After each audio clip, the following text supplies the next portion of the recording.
Building the greenhouse wasn't just about growing plants. It was about keeping Emily's dream alive. My wife, Emily, had always envisioned a self-sustaining garden, a sanctuary where neighbors could share fresh produce, children could learn about the wonders of nature, and life could flourish in harmony. She had sketched out plans, collected seeds from our travels, and even started a small community group to rally support. But when cancer took her from me, the dream nearly died with her. For 6 months after her passing, I poured my heart and soul into making her vision a reality. I secured all the necessary permits, hired a certified contractor, and ensured the greenhouse met every regulation. The structure stood 12 feet tall, with reinforced glass panels, a sturdy steel frame, and an advanced irrigation system. It was a masterpiece, a testament to Emily's vision and my determination. The neighbors loved it. Mrs. Nguyen, who lived next door, even asked if she could grow some of her Vietnamese herbs in it during the winter. The community was buzzing with excitement, and for the first time since Emily's death, I felt a glimmer of hope. But not everyone shared that enthusiasm. Karen Thompson, the president of the Homeowners Association, HOA, had been watching me from day one. Every time she drove past in her oversized SUV, her eyes narrowed, and she scribbled furiously in her little notebook. She never said a word, but her disapproval was palpable. 3 days after the greenhouse was completed, I received my first violation notice, unapproved architectural modification. I was baffled. I had all the permits and city approvals. I sent copies of everything back to the HOA, confident it was just a misunderstanding. But the letters kept coming. A second notice arrived the next day, then a third. Then came the fines, $100 per day for noncompliance. When I requested an appeal, Karen scheduled it for a Tuesday at 2 p.m., knowing full well I worked during the day. It was clear they weren't interested in reason. I held my ground, determined not to let Karen's petty tyranny destroy Emily's dream. But then, one night, everything changed. The crash woke me at 3 a.m.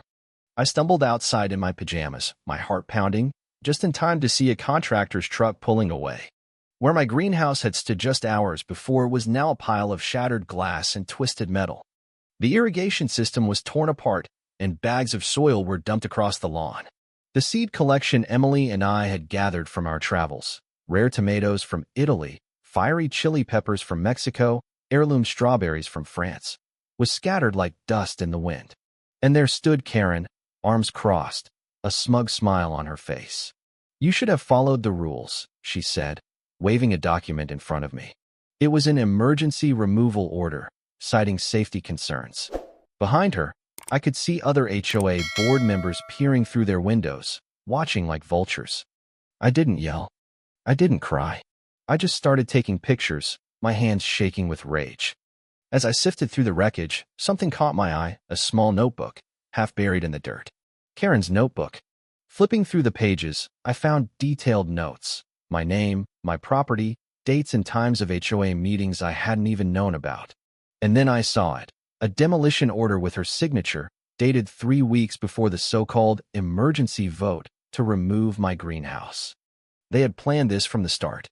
Karen had made one crucial mistake. She didn't know who she was dealing with. And she certainly didn't know about the security cameras I had installed after the first violation letter. I walked inside, notebook in hand, already forming a plan. If Karen wanted to play hardball, she was about to learn that destroying my greenhouse was the biggest mistake the HOA would ever make. My first call was to my old friend, Tom, a retired real estate lawyer with a particular hatred for homeowners associations. Tom didn't even hesitate. "They destroyed your property without proper legal grounds? That's not just HOA overreach. That's a lawsuit waiting to happen." We met the next morning over coffee, spreading out all the documents I had collected, the violation letters, the permits, the photos of the destruction, and, most importantly, Karen's notebook. Tom flipped through the pages, shaking his head. "This is bad for them. Real bad. They issued an emergency order based on fabricated safety concerns. That's fraud. We need to file an injunction immediately to stop any further action against your property." By noon, Tom had drafted a legal complaint. I delivered it personally to the HOA office, where Karen sat behind a polished desk, sipping her overpriced latte. She barely glanced at the papers before smirking. A lawsuit? How predictable. Do you really think you can win? The HOA has deep pockets. I leaned in. I don't need to win in court, Karen. I just need to make enough noise that the board members realize you're more of a liability than an asset. For the first time, her smile faltered. The next move wasn't mine, it was the community's. Word spread fast. Within a week, my neighbors started voicing their anger. Mrs. Nguyen was furious about the greenhouse's destruction, telling anyone who would listen how much Karen had overstepped. The local newspaper picked up the story, and soon HOA members were receiving calls from homeowners demanding answers. We didn't vote on any emergency demolition, one board member admitted in a recorded phone call that made its way onto social media. Karen tried damage control, sending out a carefully worded statement claiming miscommunication and misunderstandings. But it was too late. The tide was turning, and I wasn't done yet. Tom filed an injunction, and within days, a judge ruled in our favor, halting all further HOA actions against me and freezing their ability to collect fines. The board was now under scrutiny, and homeowners started pushing for a full audit of HOA finances. Karen doubled down, hosting an emergency meeting to save face. But fewer than half the members showed up. The community was waking up. As I walked through my ruined garden, I smiled for the first time in weeks. This wasn't just about a greenhouse anymore. This was about taking back our neighborhood. Karen was losing control. With the injunction in place and homeowners demanding answers, the HOA board was fractured. Some of its members, once loyal to Karen, started distancing themselves, worried about their own legal liability. A few even contacted Tom, quietly asking for legal advice. Karen, however, refused to back down. She sent a new letter to all HOA members, painting herself as the victim. The integrity of our neighborhood is under attack, she wrote. Certain individuals want to dismantle the HOA, which would lead to property values plummeting and chaos in our community. Stand with me to protect what we've built. But this time, people weren't buying it. Raymond, my neighbor from down the street, knocked on my door the morning after the letter went out. People are fed up, he said, waving the letter. No one wants to deal with Karen's nonsense anymore. If we push for a vote, we can have her removed. I nodded. Let's do it. HOA bylaws allowed homeowners to call for a special vote. Within a week, 30% of the community had signed a petition. The emergency meeting was packed. For the first time, Karen didn't look smug, she looked cornered.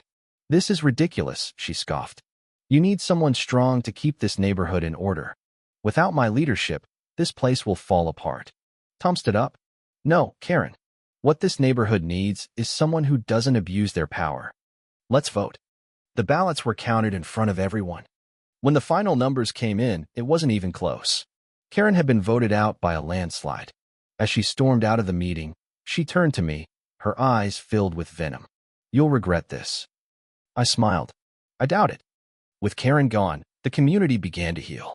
The new HOA board reversed all her excessive fines, refunded homeowners who had been unfairly charged, and put in place new rules ensuring no president could ever have unchecked power again. As for my greenhouse, the neighborhood came together and helped me rebuild it, bigger and stronger than before.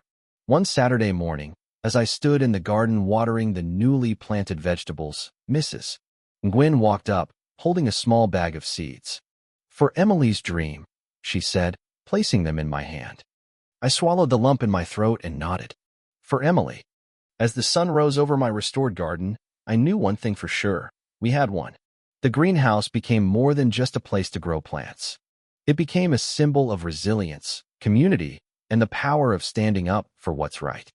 Emily's dream lived on, not just in the garden, but in the hearts of everyone who had fought to protect it. And as for Karen? She moved out of the neighborhood shortly after her ousting.